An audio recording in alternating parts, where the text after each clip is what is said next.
ಇವತ್ತು ಇಡೀ ಸರ್ಕಾರ ಸಿಎಂ ಪರವಾಗಿ ನಿಂತಿದೆ. ನಾಳೆ ಸೇಮ್ ಸಿಟಿ ಸೇಮ್ ಪ್ಲೇಸ್ ದೋಸ್ತಿಗಳು ಅಖಾಡಕ್ಕೆ ಇಳಿತಾ ಇದ್ದಾರೆ, ಸಮಾವೇಶವನ್ನ ಮಾಡ್ತಾ ಇದ್ದಾರೆ. ಕಾಂಗ್ರೆಸ್ ಜನಾಂದೋಲನ ಬೆನ್ನಲ್ಲೇ ಸಮಾವೇಶಕ್ಕೆ ದೋಸ್ತಿ ಸಿದ್ಧವಾಗಿದೆ, ರೆಡಿಯಾಗಿದೆ. ನಾಳೆ ಮೈಸೂರಿನಲ್ಲಿ ಪಾದಯಾತ್ರೆಯ ಸಮಾರೋಪ ಸಮಾರಂಭ ಇದೆ. ಕಾಂಗ್ರೆಸ್ ಸಮಾವೇಶದ ಜಾಗದಲ್ಲೇ ದೋಸ್ತಿಗಳ ಸಮಾವೇಶ ಕೂಡ ಇರುತ್ತೆ. ಕಾರ್ಯಕ್ರಮ ಅದೇ ಸ್ಥಳದಲ್ಲಿರುತ್ತೆ. ದೋಸ್ತಿಗಳ ಸಮಾವೇಶಕ್ಕೆ ಬರ್ತಾ ಇಲ್ವಂತೆ ಕೇಂದ್ರದ ನಾಯಕರು.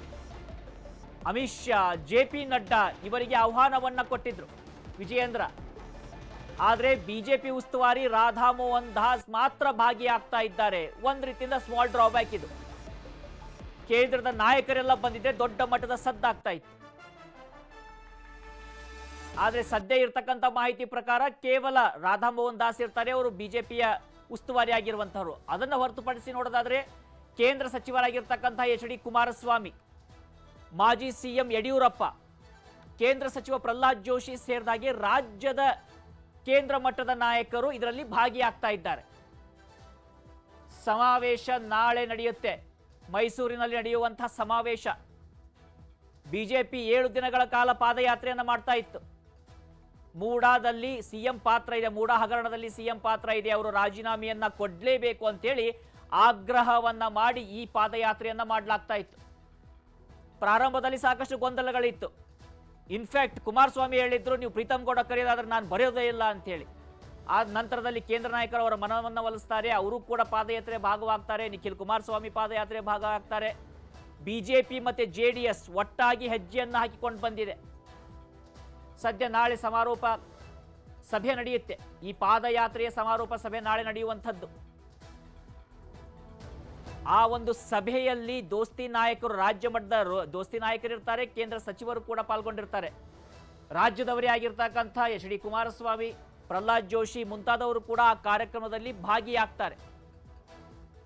ಇವತ್ತಿನ ಸಮಾವೇಶದಲ್ಲಂತೂ ಸ್ಪಷ್ಟವಾಗಿ ರಾಜ್ಯದ ಕಾಂಗ್ರೆಸ್ ನಾಯಕರು ಸಿದ್ದರಾಮಯ್ಯ ಬೆನ್ನಿಗೆ ನಿಂತಿದ್ರು. ಅಟ್ಲೀಸ್ಟ್ ಭಾಷಣದಲ್ಲಾದರೂ ಅವರ ಪರವಾಗಿ ಭಾಷಣವನ್ನ ಮಾಡಿದ್ರು. ಯಾವುದೇ ಕಾರಣಕ್ಕೂ ಸಿಎಂ ರಾಜೀನಾಮೆ ಕೊಡೋದಕ್ಕೆ ನಾವು ಬಿಡೋದಿಲ್ಲ ಅನ್ನುವಂಥ ಧ್ವನಿಯನ್ನ ಮೊಳಗಿಸುವಂತ ಪ್ರಯತ್ನ ಆಯಿತು. ಆದರೆ ಮತ್ತೊಂದು ಕಡೆ ಪಟ್ಟು ಹಿಡಿದಿರುವಂತಹ ದೋಸ್ತಿ ನಾಯಕರು, JDS ಮತ್ತೆ ಬಿಜೆಪಿ ನಾಯಕರು.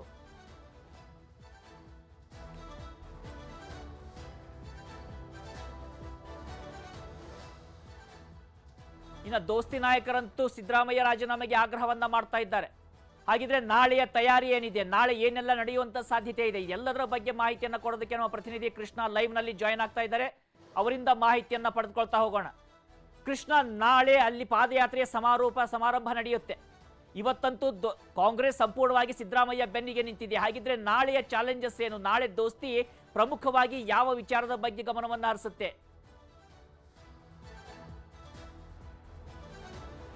ರಾಘವೇಂದ್ರ, ಎಲ್ಲೋ ಒಂದ್ ಕಡೆ ರಾಜ್ಯ ಬಿಜೆಪಿ ನಾಯಕರು ನಿರೀಕ್ಷಣೆ ಇಟ್ಕೊಂಡಿದ್ರು, ನಾವು ಮೈಸೂರಿಗೆ ತಲುಪೋ ಒಳಗಡೆ ಮುಖ್ಯಮಂತ್ರಿ ಸಿದ್ದರಾಮಯ್ಯ ಅವರು ತಮ್ಮ ಸ್ಥಾನಕ್ಕೆ ರಾಜೀನಾಮೆ ಕೊಡ್ತಾರೆ ಅನ್ನುವಂಥದ್ದು. ಆದ್ರೀಗ ರಾಜ್ಯ ಬಿಜೆಪಿ ನಾಯಕರು ಮೈಸೂರಿಗೆ ತಲುಪುವ ಮುಂಚಿತವಾಗಿಯೇ ಮುಖ್ಯಮಂತ್ರಿ ಸಿದ್ದರಾಮಯ್ಯ ತಮ್ಮ ವಿಚಾರಗಳನ್ನು ಸಮರ್ಥನೆ ಮಾಡ್ಕೊಳ್ಳೋದ್ರ ಮುಖಾಂತರವಾಗಿ ಇಡೀ ಕ್ಯಾಬಿನೆಟ್, ಇಡೀ ಕಾಂಗ್ರೆಸ್ ನಾಯಕರು ಅವ್ರ ಬೆನ್ನಿಗೆ ನಿಲ್ಲೋದ್ರ ಮುಖಾಂತರವಾಗಿ ನನ್ನ ತಪ್ಪು ಯಾವುದೇ ಇಲ್ಲ ಒಂದು ಮಾತನ್ನ ಹೇಳೋದ್ರ ಮುಖಾಂತರವಾಗಿ ಬಿಜೆಪಿಯ ಮತ್ತೆ JDS ನಾಯಕರು ಏನೇ ಮಾಡಿದ್ರು ಕೂಡ ಅದನ್ನ ಎದುರಿಸಲು ನಾನು ಸಮರ್ಥವಾಗಿ ಸಿದ್ಧನಿದ್ದೇನೆ ಅನ್ನೋ ಒಂದು ಮಾತಿನ ಬಳಿಕವಾಗಿ ಈಗ ಬಿಜೆಪಿ ನಾಯಕರು ಎಲ್ಲೋ ಒಂದ್ ಕಡೆ ದೋಸ್ತಿ ನಾಯಕರು ಇದ್ದಾರೆ. ಈಗ ಮುಂದೆ ಯಾವ ರೀತಿಯಾಗಿ ಹೆಜ್ಜೆಯನ್ನು ಇಡಬೇಕು ಅನ್ನೋದ್ರ ಬಗ್ಗೆ ಈಗ ಕೂಲಂಕುಷವಾಗಿ ಚರ್ಚೆ ಮಾಡುವಂತ ನಿಟ್ಟಿನಲ್ಲಿ ಕೂಡ ಮುಂದಾಗಿರುವಂತದ್ದು.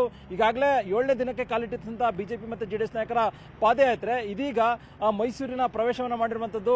ಮಧ್ಯಾಹ್ನದ ಭೋಜನ ಸವಿದ ಬಳಿಕವಾಗಿ ಮುಖ್ಯಮಂತ್ರಿಗಳ ಮಾತನಾಗಿರ್ಬೋದು ಮತ್ತೆ ಉಪಮುಖ್ಯಮಂತ್ರಿಗಳು ಮತ್ತು ಸಚಿವರುಗಳ ಮಾತನ್ನ ಸಂಪೂರ್ಣವಾಗಿ ಆಲಿಕೆಯನ್ನು ಮಾಡೋದ್ರ ಮುಖಾಂತರವಾಗಿ ಅವರಿಗೆ ಯಾವ ರೀತಿಯಾಗಿ ಕೌಂಟರ್ ಅನ್ನ ಕೊಡಬೇಕು ಅನ್ನೋದ್ರ ಬಗ್ಗೆ ದೋಸ್ತಿ ನಾಯಕರು ಈಗಾಗಲೇ ಮಹತ್ವದ ಸಮಾಲೋಚನೆ ಕೂಡ ನಡೆಸಿರುವಂತದ್ದು. ಈಗಾಗಲೇ ಮೂಡ ಹಗರಣದಲ್ಲಿ ಮುಖ್ಯಮಂತ್ರಿಗಳು ತಮ್ಮ ಪತ್ನಿಗೆ ಸೈಟ್ ಅನ್ನ ತೆಗೆದುಕೊಂಡಿದ್ದಾರೆ ಅನ್ನೋದು ಇಷ್ಟು ದಿನಗಳ ಆಪಾದನೆಯನ್ನು ಕೂಡ ಮಾಡಿದ್ರು.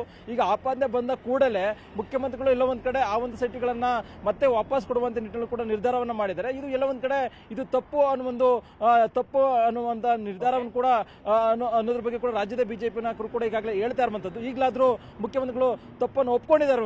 ಹೀಗಾಗಿ ಅದಕ್ಕೆ ಪೂರಕವಾಗಿ ಅದಕ್ಕೆ ಪ್ರತ್ಯುತ್ತರವನ್ನು ಕೊಡುವಂತ ನಿಟ್ಟಿನಲ್ಲಿ ಮತ್ತೆ ಮುಖ್ಯಮಂತ್ರಿಗಳು ಮತ್ತೆ ವಾಲ್ಮೀಕಿ ವಿಚಾರದಲ್ಲಿ ಯಾವೆಲ್ಲ ಹಗರಣಗಳಾಗಿದ್ದಾರೆ ಅದ್ರ ಬಗ್ಗೆ ಒಂದಷ್ಟು ವಿವರಗಳು ನಮಗೆ ಮಾಹಿತಿಯನ್ನು ತೆಗೆದುಕೊಂಡು ನಾಳಿನ ಸಭೆಯಲ್ಲಿ ಒಂದು ರೀತಿ ಮೈಸೂರು ಸಮಾರೋಪ ಸಮಾರಂಭದಲ್ಲಿ ಅದನ್ನ ಜನರಿಗೆ ತಿಳಿಸುವಂತ ನಿಟ್ಟಿನಲ್ಲೂ ಕೂಡ ಸಜ್ಜಾಗ್ತಾ ಇರುವಂತದ್ದು. ರಾಘವೇಂದ್ರ ಗುಡಿ, ಧನ್ಯವಾದಗಳು ಕೃಷ್ಣ ನಿಮ್ಮೆಲ್ಲ ಮಾಹಿತಿಗೆ.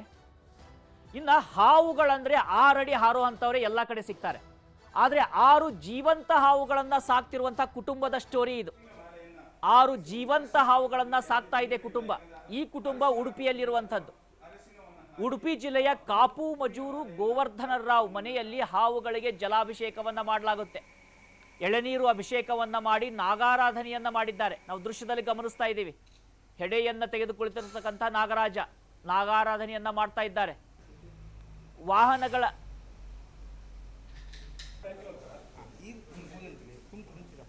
ಇನ್ನು ಈ ಒಂದು ವಿಚಾರಕ್ಕೆ ಸಂಬಂಧಪಟ್ಟ ಹಾಗೆ ನಮ್ಮ ಪ್ರತಿನಿಧಿ ಗಣೇಶ್ ಪ್ರತ್ಯಕ್ಷ ವರದಿಯನ್ನ ಕೊಟ್ಟಿದ್ದಾರೆ, ನೋಡೋಣ. ಕರಾವಳಿಯ ಮೂಲ ಆರಾಧನೆ ನಾಗಾರಾಧನೆ ಆಗಿದ್ದು, ಕರಾವಳಿಯ ಇಂಚಿಂಚು ಭೂಮಿ ಈ ನಾಗನಿಗೆ ಸೇರಿದ್ದು ಅನ್ನುವಂಥ ವಾಡಿಕೆ ಇದೆ. ಅದೇ ರೀತಿ ಇಲ್ಲಿಯ ಜನರು ನಂಬಿಕೊಂಡು ಬರ್ತಿದ್ದಾರೆ. ನಾಗಾರಾಧನೆಗೆ ಯಾವುದೇ ಜಾತಿ ಭೇದ ಧರ್ಮ ಇಲ್ಲದೆ ಆಚರಣೆಯನ್ನು ಮಾಡ್ತಾ ಬಂದಿದ್ದಾರೆ. ಅದರಂತೆ ಇಂದು ನಾಗರ ಪಂಚಮಿಯ ಶುಭ ಸಂದರ್ಭದಲ್ಲಿ ಕರಾವಳಿಯ ಎಲ್ಲೆಡೆ ಬನಗಳಲ್ಲಿ ಹೋಗಿ ಕಲ್ಲಿನ ವಿಗ್ರಹಕ್ಕೆ ಪೂಜೆಯನ್ನು ಸಮರ್ಪಿಸಿ ಇಲ್ಲಿ ನಾಗಾರಾಧನೆಯನ್ನು ಮಾಡುವುದು ವಾಡಿಕೆ. ಅದರಂತೆ ಇಲ್ಲಿಯ ಕರಾವಳಿಯ ಪ್ರತಿಯೊಂದು ನಾಗರ ಗುಡಿ ಏನಿದೆ ಅಥವಾ ನಾಗದ ಬನ ಏನಿದೆ ಅಲ್ಲಿ ಇವತ್ತು ಪೂಜೆ ಪುನಸ್ಕಾರಗಳನ್ನು ಮಾಡ್ತಾರೆ. ಅದರಂತೆ ಕಾಪುವಿನ ಗೋವರ್ಧನ್ ರಾವ್ ಎಂಬುವರ ಮನೆಯಲ್ಲಿ ಜೀವಂತ ನಾಗನಿಗೆ ಪೂಜಿಸುವುದನ್ನು ನಾವು ಈ ಚಿತ್ರಣದಲ್ಲಿ ಗಮನಿಸ್ಕೊಳ್ಬೋದು. ಇದು ಏನು ಈ ಆಸುಪಾಸಿನಲ್ಲಿ ಏನು ಅಪಘಾತಕ್ಕೀಡಾದ ನಾಗಗಳನ್ನು ರಕ್ಷಿಸುವ ಕಾರ್ಯವನ್ನು ಸಾಧಾರಣ 30 ವರ್ಷಕ್ಕಿಂತ ಮೇಲ್ಪಟ್ಟು ಇವರು ಮಾಡ್ತಾ ಬಂದಿದ್ದರು. ಅದರಂತೆ ಈ ಬಾರಿ ಸುಮಾರು 6 ನಾಗಗಳು ಇಲ್ಲಿ ಇವರ ಮನೆಯಲ್ಲಿದ್ದು ಅದರಲ್ಲಿ ಕೆಲವೊಂದು ನಾಗಗಳಿಗೆ ಪೂಜೆಯನ್ನು ಮಾಡ್ತಾ ಇದ್ದಾರೆ. ಇವರು ಮೂಲತಃ ಪುರೋಹಿತರಾಗಿದ್ದು ನಾಗಗಳನ್ನು ರಕ್ಷಣೆ ಕಾರ್ಯಗಳನ್ನು ಕೂಡ ಮಾಡ್ತಾ ಇದ್ದಾರೆ. ಇಂದು ನಾಗರ ಪಂಚಮಿಯ ಶುಭ ಸಂದರ್ಭದಲ್ಲಿ ನಾಗನಿಗೆ ಬೊಂಡಾಭಿಷೇಕ ಜಲಾಭಿಷೇಕವನ್ನು ಮಾಡಿ ಹೂವಿನಿಂದ ಅಲಂಕಾರಗೊಳಿಸಿ ನಾಗನನ್ನು ಪೂಜಿಸುತ್ತಿರೋದನ್ನು ನಾವು ಇಲ್ಲಿ ನೋಡ್ತಾ ಇರ್ಬೋದು. ಎಲ್ಲ ಕಡೆ ಕಲ್ಲಿನ ನಾಗಗಳಿಗೆ ಪೂಜೆ ಮಾಡೋದು ಒಂದು ಕಡೆ ಆದರೆ ಇಲ್ಲಿ ಜೀವಂತ ನಾಗನಿಗೆ ಪೂಜಿಸಿ ಏನು ಭಕ್ತರಿಗೆ ಒಂದು ದರ್ಶನವನ್ನು ನೀಡುವುದು ಈ ಭಾಗದ ವಿಶೇಷವಾಗಿದ್ದು.